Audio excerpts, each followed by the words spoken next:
Hello everyone and welcome to my channel. My name is Crown and today we are going to have some more stories that I hope that you will enjoy. But before we start, it will be so much appreciated if you would subscribe to the channel, like the video if you enjoyed it, and maybe leave a comment down below.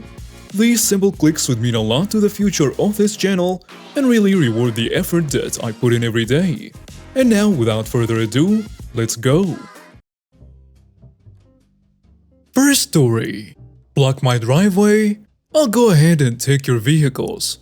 Friday night here in the country can get a little crazy sometimes, so I don't mind when my neighbors cause a ruckus or loud party, as long as it's not too crazy. Tonight I'm on a call for Virginia State Police tow-in rotation, which means I've got 20 minutes to get to wherever the wreck, DUI, impound, etc. is. As luck would have it, my neighbors are having a party, and guess what's blocking my driveway? That's right, about 25 to 30 cars. I live down a dirt road at the end of a cul-de-sac, as pretty narrow, one in one out type of deal. And with this rain we've been having, parking in the grass, clay, mud is really not the best idea. Even with a 4x4, it can still get tricky. I noticed a few cars coming in early this evening and walked over to my neighbors and made it pretty clear I wasn't calling as long as they didn't block the road or my driveway, all would be good. No problems here. Well, I get a call from my boss asking if I can go warm up the rotator and the light-duty flatbed, the tow trucks. It's about 12:30 a.m., so I get my boots on and other gear because if I'm up, I might as well stay at the shop and clean a few things to stay busy and make the night move along. I get in my car, and as I'm backing out of the driveway, I notice I'm blocked in. I don't mean by one truck, but by nearly 15 different vehicles. I calmly walk over to my neighbors about 1/8 mile hike, and as I'm looking for them through the crowd of drunk teenagers, some idiot wants to know why I'm on his property. He's not the property owner. I've never seen this classy gentleman. Finally, I find my neighbor and ask her if she can move the cars as I've got to go to work. She says in a normal tone, doesn't even yell over the music, "Whoever's blocking the driveway is next door, not us." Then she slams the door in my face. I knock again, and she answers with a drunken, "Oh God, this witch again?" Internally, I'm thinking, alright then. I do my best to explain that I'm on call and need to get out of my driveway to go to work. She comes back sloshing, a natural light exclaiming that it's a party and that I need to relax. She shuts the door in my face and yells, "Screw that witch!" I smile, and as I'm walking away, a macho man throws a beer at me, and he cackles, "Yeah, you best leave. Go on." I get on the phone with dispatch and call for as many trucks as we have available tonight. About 10 I guess. And tell them to come on over and that I have got some PPIs. Private property inbounds. I call police dispatch and ask if they would send out an officer in case things get out of hand. And as soon as he gets to my place, my rigs start rolling up and hooking vehicles up and taking them to the inbound yard. We get down to the last 3 vehicles, a yellow Civic Gold Silverado and an old F-150. The Civic owner pulls to his car and takes off. The Silverado girl, pretty wasted, gets stuck and starts tearing up my property.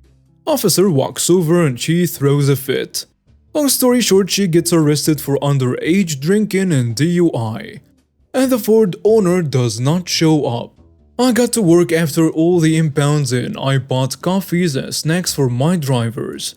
Tomorrow is not a business day, which means if these tools want their cars back, it's going to be the regular $289, plus 2 days of storage at $55 a day and a $100 gate fee.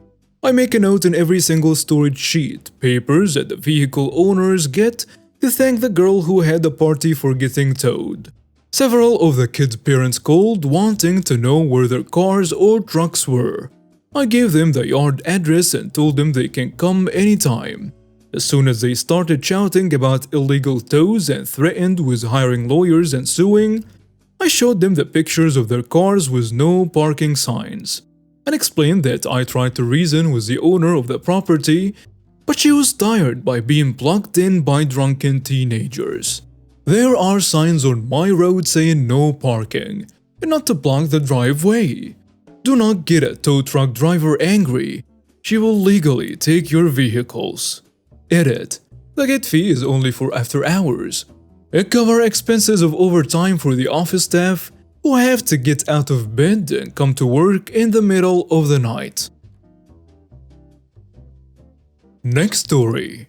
Damage my home? I'll take yours. This isn't my revenge but my mother-in-law's. My mother-in-law is a pretty well-off woman. She owns a large number of rental properties and she and her husband have a huge house located just outside NYC. It's got an indoor pool, sauna, elevators, and so on, and is worth well into the seven figures, being only 5 minutes from downtown Manhattan. Sadly, her husband passed away and she remarried and moved out of state. She put the house up for rent shortly after. A broker approached her with 2 prospective tenants. The tenants were music producers and had some legit acts they worked with. One of them was a business guy and the other was a talent. The talent I will call Ben. The 2 were partners in the beginning and the business guy made sure the rent was paid on time. He was legit and did not screw around. They used the house as a place for artists to chill out and work on their music. After a couple of years, the business guy and Ben had some sort of falling out, and the business guy left and Ben stuck around. At first, he continued to pay the rent on time, but after a few months, it kept getting worse. By itself, not the worst thing. Owning real estate, it comes with the territory. But he started getting aggressive and racist as the mother-in-law kept insisting that she needed to be paid. My mother-in-law is not a mean person and values politeness and manners above all else. Finally, my mother-in-law had enough and had him evicted. After the eviction, they went through the house and assessed over $100,000 in damage. Cigarettes, burns in the carpet, stains on the wall, pool filters and plumbing damage, etc. She took him to court, won and had a lien placed against all his property. Ben was dead broke at this point aside from his home, and she just didn't see the point in trying to get blood from a stone, so she just moved on. Fast forward about 15 years. Mother-in-law receives a notice in the mail that the bank is foreclosing on Ben's home. Because she had a lien placed on all his assets, the bank was asking a judge to dismiss her lien so they could collect what they were owed from the sale of the home. Mother-in-law was obviously going to contest this, but then she got clever. She approached the bank and basically said, "Look, sell me the house at fair market value less what I'm owed, and you'll save on foreclosure costs, brokers, lawyers, etc. I have cash on hand, and it's a win-win for everyone." The bank agreed and she purchased the house for almost 25% below market value. Mind you, that 25% was money she was owed anyway, but still she didn't think she would ever see it again. Of course, given all of Ben's jerky behavior, she wasn't going to just take the house without having him who was going to take it. So she found out the day that they were moving out and stopped by. Ben had a bit of difficulty placing her. It had been over a decade since they last spoke. But once he realized who she was, he basically cussed her out. And she never said a word, just smiled. She has since rented out his home to a lovely family with no issues whatsoever. Next story. Boss fired me for no reason and got what she deserves. I worked at a company straight out of high school that deals with sports/workwear as well as branding. I went to the interview for a store man responsible for the cage, a place where we kept orders that were ready to be delivered as well as orders that are still awaiting payment. Starting in early 2018, and it went well for the first 2 months. Then I found boxes of orders from more than 6 years ago and asked my boss about it. Her answer was to move me from the warehouse to the financial department, find out why they are still there. Now first, I know almost nothing about finance. Secondly, as a guy of over 2 meters tall, sitting at a desk in a small office just doesn't work. But it came with a new job title, Finance Administrator, whatever that is, and a pay raise. So fine with me getting paid more for the same job, and all I have to do is go through some old papers as well. Sign me up. So over the next couple of months, I made a list. I went through the whole cage and found more old orders. I found more than 80 orders totaling over a couple million in value. Every time I figured out why they were still there, I added the reason to the list as well as saying what happened to the items. My boss would look good in front of the owner. If there was no reason as to why it was still there or why it was there to begin with, my boss took that box and I never thought of it again. I just updated the list with which boss took that order. So when I finally had a reason for every order older than 1 month that was still there, I got a raise again and went back to the original job I was hired for, still with the finance administrator title on my contract. I was suddenly called to my boss's office where I was told I was useless and not doing my job and I was promptly fired. And here is where my revenge comes in. That list I had was on my computer and the only copy of the list was in my personal email as I would work from home sometimes. I handwrote the list and then typed it at home. So when I went to hand in my laptop, I made sure to remove everything that I did from it. No list, no emails, nothing left. I then contacted a lawyer to ask for advice. My dad recommended I do this, saying that they have no valid reason for firing me. My lawyer had a field day with this case. I got more than 2 years worth of pay, my full contracted time, as well as an apology from my witch of an ex-boss, but it doesn't end there. I contacted the owner of the company and informed them that I still had that list, and how the witch had fired me without a reason, cost the company money, and how she took stock if I couldn't find a reason as to why it was still there. He informed me that he will look into this, and I sent him the list out of good faith.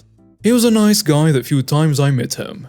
Finally, today I was talking to a friend that still works there.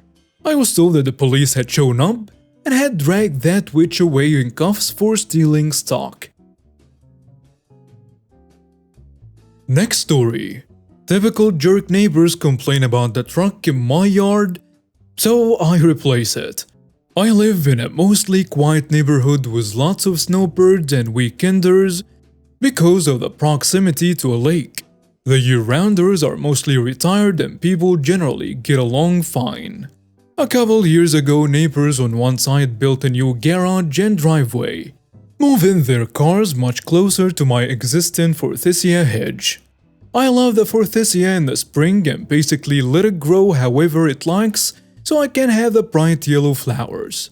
Almost immediately they started complaining that the hedge blocked their view as they backed out of their driveway. In my state, neighbors have no right to a view extending over someone else's property. And our Supreme Court has repeatedly ruled that as long as trees and bushes do not actually impinge onto the roadway, property owners have no obligation to trim for visibility. I keep a 5-foot strip mowed between my hedge and the road, perfectly reasonable to my way of thinking. Since they have no recourse RE hedges, they instead complain to county code enforcement about anything else they can think of. My brother parked his licensed and insured project truck on my property a while back because he was in the process of moving and needed a spot for it while he was figuring things out. In the meantime, he was in a bad accident in another vehicle and the truck has been sitting for over a year now. The license plate recently expired and I got a letter from the county with threats of fines if it wasn't removed. Cue the malicious compliance. My brother decided to sell the truck for scrap and had it towed away this morning. This gave my neighbors their temporary victory as they observed from their deck and nearly 6 inches of improved view from their driveway. At least until I moved my second vehicle, a 1960 Lincoln, which is about 2 feet longer than a truck with current plates and insurance, into that place this morning. As a single person with more than one vehicle, I may get around to driving that old car at least once more before winter. And now we have reached the end of today's stories. Thank you for watching and see you next time.